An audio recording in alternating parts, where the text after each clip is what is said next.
Hi my dear student, welcome you all in my YouTube channel Magnetic Tutorial।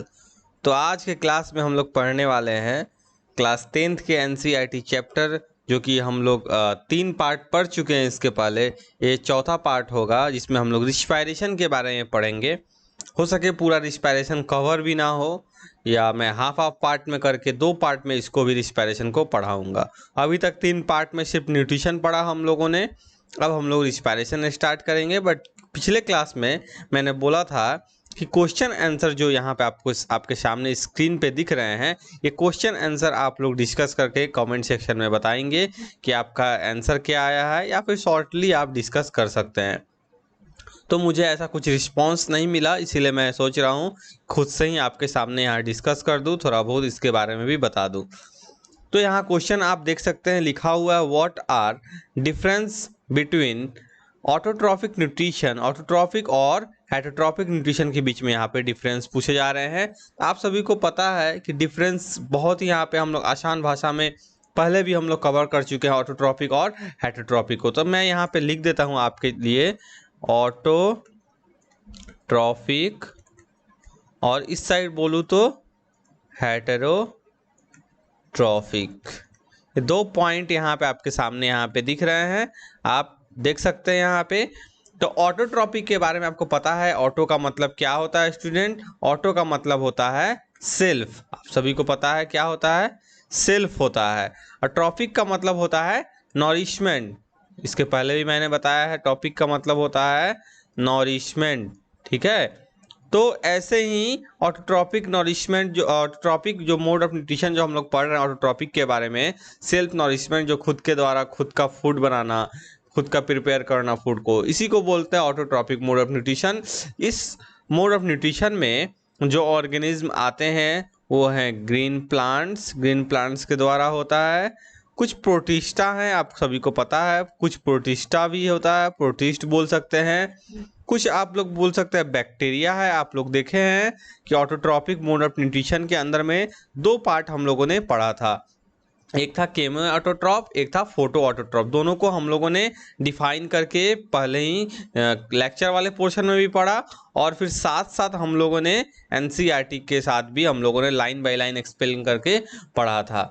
तो यहाँ पे फिर हम लोग बढ़ते हैं नेक्स्ट तरफ। अगर नेक्स्ट हेटरोट्रॉपिक की बात की जाए, हेटरोट्रॉपिक के बारे में भी आपको पता है कि हेटरोट्रॉपिक दूसरे पे डिपेंड होते हैं, जो कि एक ऑटोट्रॉप पे डिपेंड होते हैं।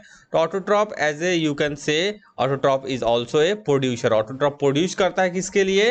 हेटरोट्रॉप के लिए। हेटरोट्रॉप को आप क्या बोल सकते हैं? कंज्यूमर, कि ये कंज्यूम करता है। तो हेटरोट्रॉपिक मोड ऑफ न्यूट्रिशन में आपको पता है कि डिपेंड होता है, यहाँ पे जो फूड सिंथेसिस होगा ये खुद के द्वारा नहीं होगा, दूसरे पे डिपेंडेंट होते हैं, ठीक है। तो यहाँ पे आप बोल सकते हैं हेटरोट्रॉपिक को 3 पार्ट में आप इजीली वे से बांट सकते हैं। आप सभी को पता है तीनों पार्ट के बारे में मैंने पढ़ा दिया था पहले भी। सेप्रोफाइटिक, उसके बाद अगर चर्चा करें तो इस पार्ट को थोड़ा नीचे ला देते हैं, तो पैरासाइटिक। फिर अगर चर्चा करें तो एक पार्ट आपका और है होलोजोइक, जिसमें ह्यूमन आते हैं, ह्यूमन बीइंग्स आते हैं। तो ये सभी चीज़ आप सभी को पता है, सभी के बारे में बता दिया गया है। पैरासाइटिक के बारे में भी, सेप्रोफाइटिक के बारे में मैं सभी टोटल मैंने डिस्कस कर लिया है। तो ये था पहला क्वेश्चन हम लोगों का जो एनसीईआरटी में यहाँ पे दिया हुआ है। अगर फिर मैं बात करूँ यहाँ पे दूसरे क्वेश्चन की, आप देख सकते हैं दूसरा क्वेश्चन यहाँ पे आपके सामने स्क्रीन पे दिख रहा होगा। Where do plants get each of raw material required for photosynthesis? तो प्लांट कहाँ से रॉ मटेरियल को प्राप्त करते हैं, इन सभी के बारे में। तो बहुत ही आसान क्वेश्चन है, मैं यहाँ बगल में ही लिख देता हूँ। क्या क्या हो सकता है? जैसे आप जानते हैं कि रॉ मटेरियल जो यूज होता है फोटोसाइंथेसिस के दौरान, वो आपके लिए होगा क्या क्या? CO2 plus water. ये 2 मेन रॉ मटेरियल आपको यूज होते हैं किस चीज़ में? आपको पता है फोटोसाइंथेसिस के दौरान।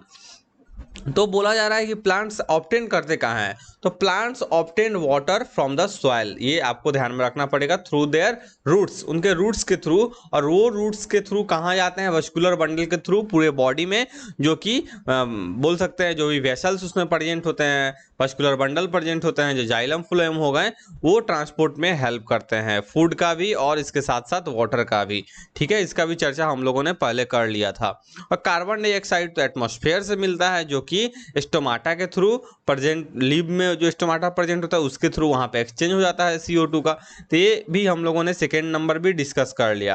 अब अगर थर्ड नंबर की बात करें तो लिखा हुआ what is the role of acid in our stomach. देखेंगे स्टूडेंट, ये बहुत ही बेहतरीन क्वेश्चन यहाँ पे दिया गया है और ये क्वेश्चन एग्जाम में बार बार पूछा जाता है 10th क्लास में। तो आप यहाँ पे ध्यान देंगे क्योंकि NCERT में सिर्फ एक लाइन में ही लिख दिया गया है कि HCl का वहाँ पे किस चीज़ का रोल है, थोड़ा सा बस लिखा गया है, ठीक है। तो लेकिन हम यहाँ पे पढ़ेंगे पूरा अच्छा से। हम यहाँ पे आपके सामने यहाँ पे लिख देते हैं सेकेंड नंबर को। चलिए, सॉरी सेकेंड नहीं, थर्ड नंबर क्वेश्चन, ठीक है। तो थर्ड नंबर में अगर हम लिखें तो यहाँ पे क्या क्या लिखेंगे HCl के बारे में। HCl आपको सबको पता है, HCl एक एसिड है, हाइड्रोक्लोरिक एसिड जिसको बोलते हैं, जो प्रेजेंट कहाँ पे होता है, इन द स्टोमक। स्टोमक में प्रेजेंट होता है, पहला पॉइंट।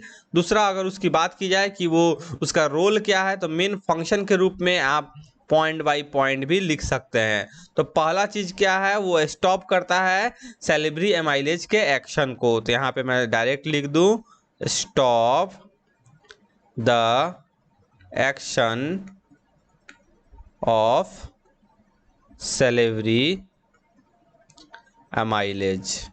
ये सभी चीज आपको ध्यान में रखना होगा, ठीक है। तो ये पहला पॉइंट हो गया। अगर दूसरी पॉइंट की बात की जाए, दूसरी पॉइंट में भी आप लिख सकते हैं, वहां पे NCERT में भी ये चीज देखने के लिए मिला होगा आपको, किल्स द माइक्रोब्स को किल करता है that are present in food. यहाँ पे मैं शॉर्टकट में लिख दूं, जो फूड में माइक्रोब्स प्रेजेंट होते हैं उन माइक्रोब्स को ये HCl किल भी करता है। तो आपने 2 पॉइंट्स देख लिया, ठीक है। थर्ड पॉइंट की अगर बात करें तो ये क्या करता है, फूड को सॉफ्ट करता है, सॉफ्टेंस द फूड। ये भी आप याद करके रख सकते हैं, ठीक है। अगर फोर्थ पॉइंट की अगर बात की जाए, सबसे बड़ा पॉइंट यहाँ पे आ सकता है कि ये एक एसिडिक मीडियम प्रोवाइड करता है, प्रोवाइड एसिडिक मीडियम। और ये एसिडिक मीडियम प्रोवाइड क्यों करता है, क्योंकि ये एसिड है और इस एसिडिक मीडियम के प्रोवाइड होने से क्या होता है, एक्टिवेशन ऑफ एंजाइम पेप्सिन, जो कि आप लोगों ने NCERT में पीछे पढ़ा था। किसका एक्टिवेशन होगा, एक्टिवेशन ऑफ पेप्सिन एंजाइम। इस चीज को आप लोग ध्यान में रखेंगे। तो इतना सारा पॉइंट हम लोगों ने यहाँ पे कवर कर लिया, जो कि थर्ड नंबर क्वेश्चन पे था, जो कि हम लोगों ने यहाँ पे देख लिया। इसके अलावा और भी है, जैसे कि पेप्सिनोजेन को बदल देता है किस चीज में, आपका प्रोरेनिन में, और फिर उसके बाद वो एक्टिव फॉर्म में आ जाता है, फिर पेप्सिन और रेनिन का ये एक्टिव फॉर्म में आ जाता है, ठीक है। तो ये चीज आप लोगों ने देखा था।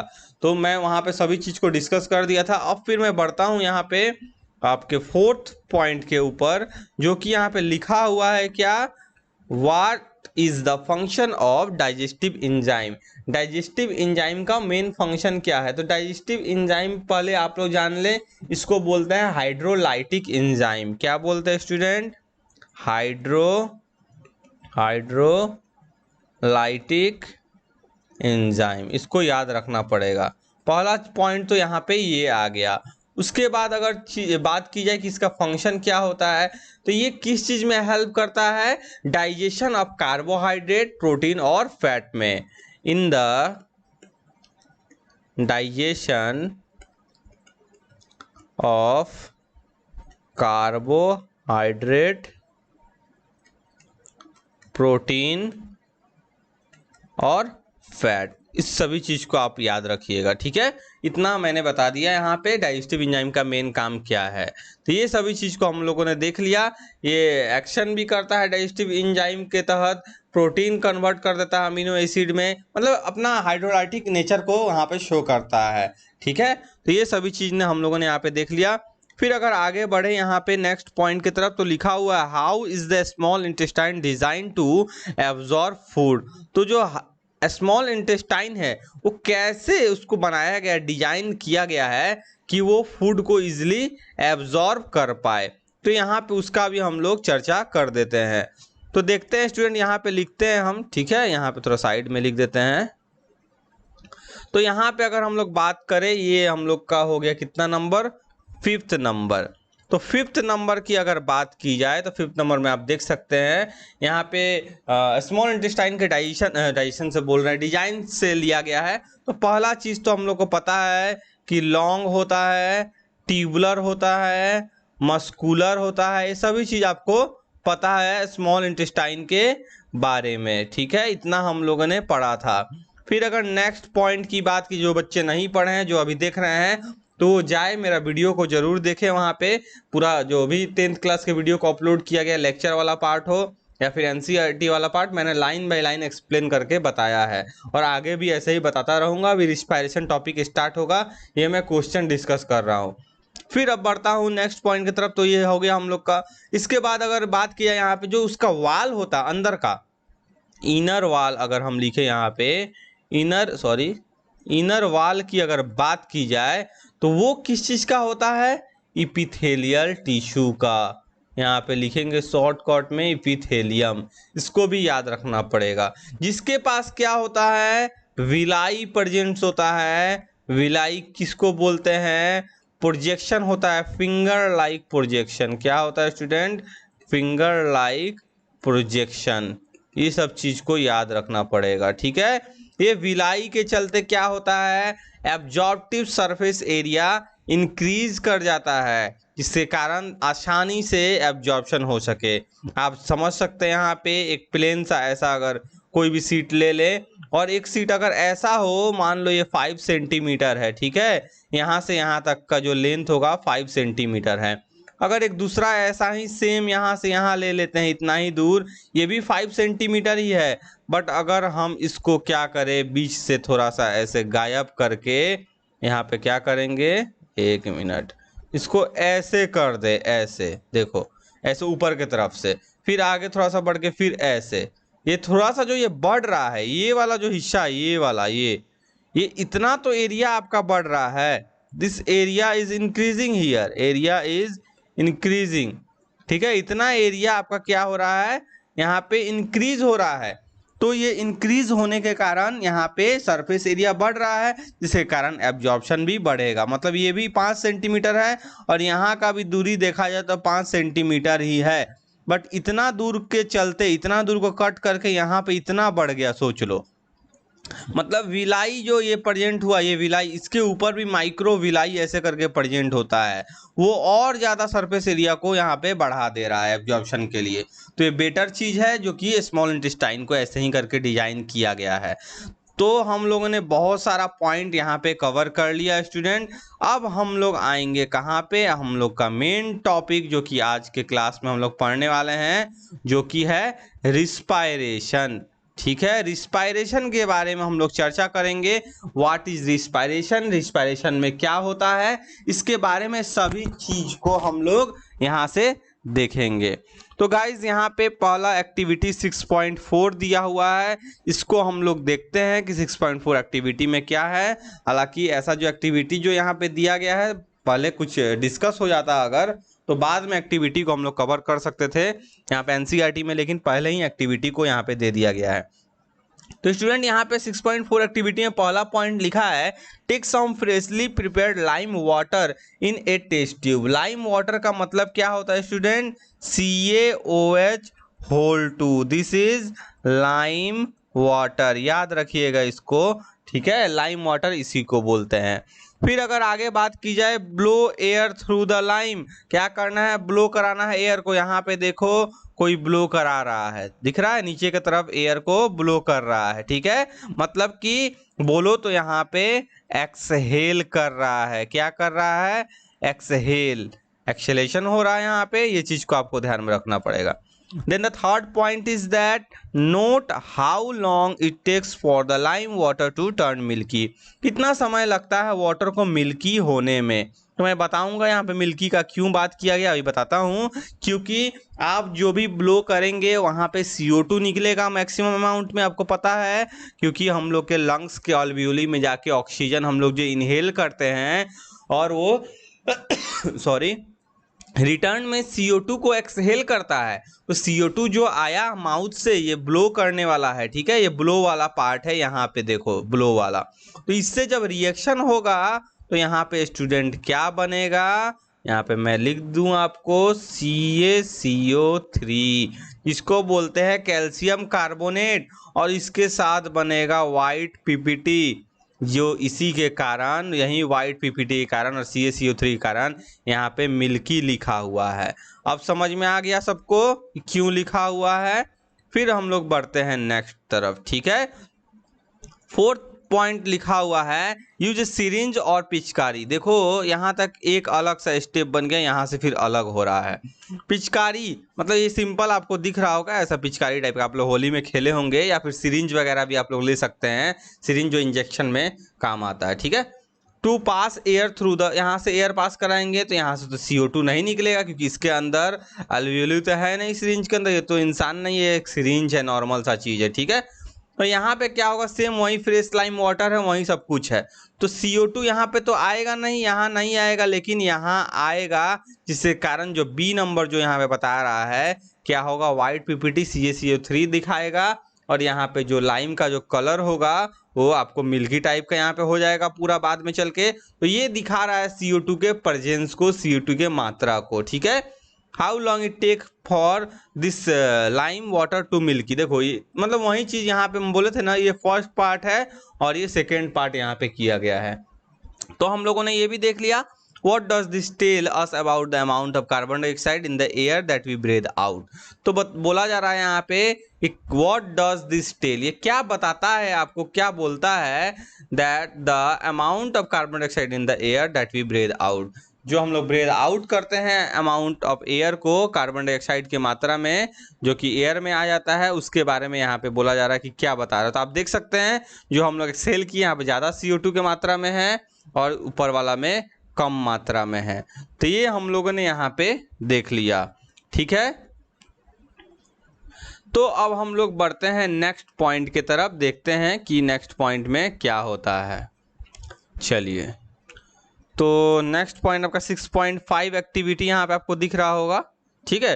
तो 6.5 एक्टिविटी को भी हम लोग यहाँ पे पढ़ेंगे, बट वो भी सेम चीज बोल रहे हैं, फर्मेंटेशन से रिलेटेड। तो फर्मेंटेशन अभी हम लोग नेक्स्ट टॉपिक यहाँ पे पढ़ने वाले हैं, तो मैं सोच रहा हूँ कि पहले फर्मेंटेशन को, ये जो टॉपिक है हम लोग का, यहाँ से पढ़ लूँ थोड़ा सा, फिर आपको फर्मेंटेशन का चर्चा जरूर यहाँ पे करूँगा। तो हम लोग बढ़ते हैं यहाँ नेक्स्ट पॉइंट की तरफ, देखते हैं यहाँ पे क्या लिखा हुआ है, ध्यान से देखेंगे सभी स्टूडेंट।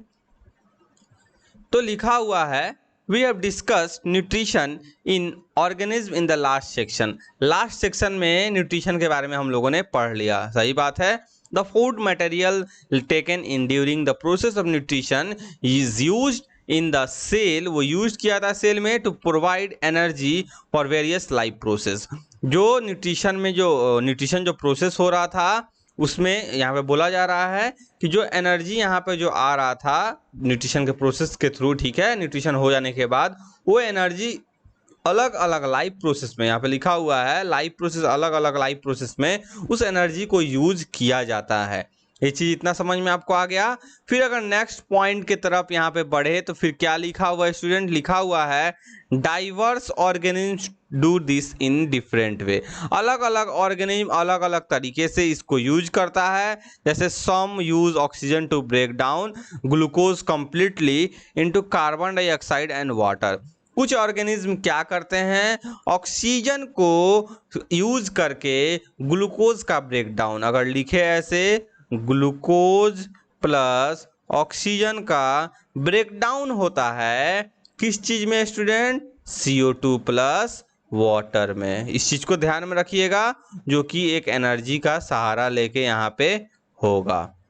बात समझ में आ रहा है सबको, कोई यहाँ तक परेशानी नहीं होनी चाहिए, ठीक है। ये चीज हो गया, सॉरी एनर्जी का सहारा लेके नहीं, वो तो फोटोसिंथेसिस था, ठीक है। एक मिनट, फोटोसिंथेसिस तो हम लोग नहीं यहाँ पे पढ़ रहे हैं, एनर्जी आपका बनेगा यहाँ पे, सॉरी एनर्जी यहाँ पे बनेगा। और जस्ट इसका ऑपोजिट जो बनता है फोटोसिंथेसिस में, आप लोग पढ़े होंगे फोटोसिंथेसिस, ठीक है।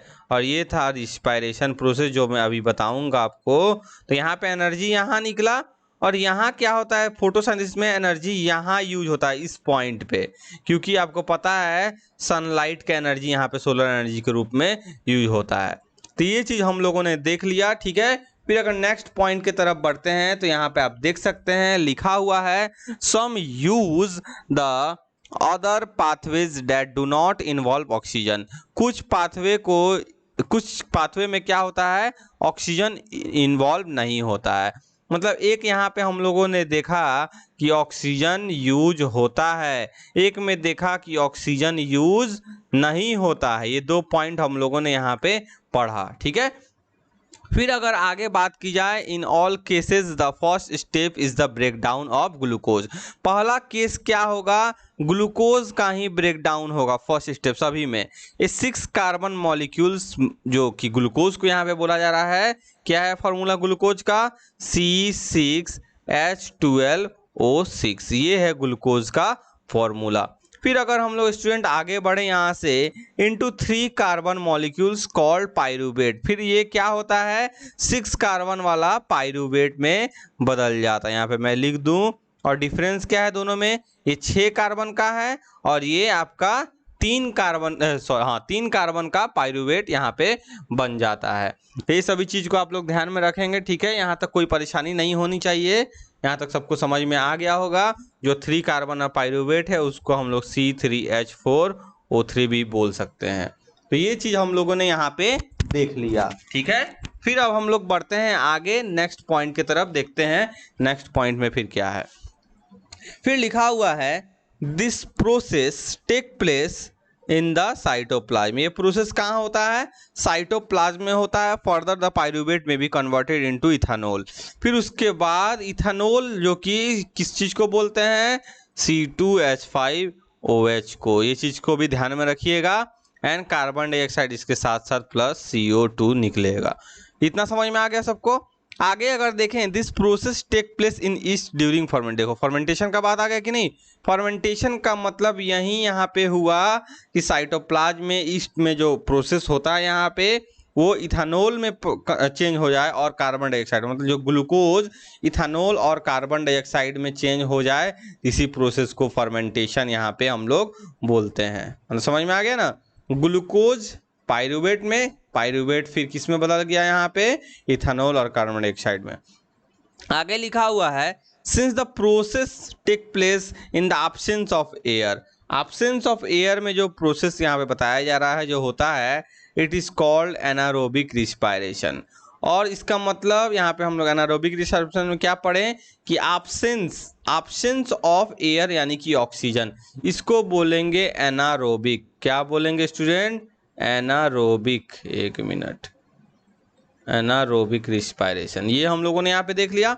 फिर अगर आगे बढ़े, यहाँ पे लिखा हुआ है break down of pyruvate using oxygen take place in mitochondria. Oxygen का जो सहारा लेके होता है, ये कहाँ होता है, माइटोकॉन्ड्रिया में होता है। इस चीज को भी आप ध्यान में रखेंगे।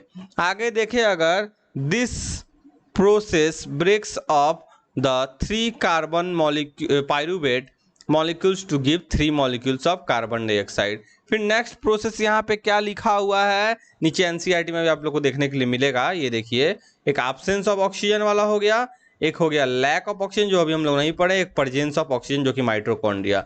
तो यहाँ पे आप लोग देख सकते हैं जो 6 कार्बन मॉलिक्यूल है, सब प्रोसेस में क्या हो रहा है, कॉमन, मतलब पाइरूवेट में पहले बदल रहा है। ये 6 कार्बन से 3 कार्बन में, ठीक है।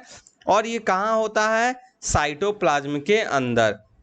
नेक्स्ट प्रोसेस क्या दिखे कि एब्सेंस ऑफ ऑक्सीजन में होगा, प्रेजेंस ऑफ ऑक्सीजन में, ये दोनों पार्ट हम लोगों ने देख लिया। इसका क्या क्या बनेगा, ethanol plus carbon dioxide plus energy. इसमें क्या क्या बनेगा, carbon dioxide plus water plus energy. ये सभी पार्ट्स को हम लोगों ने यहाँ तक अभी तक देख लिया।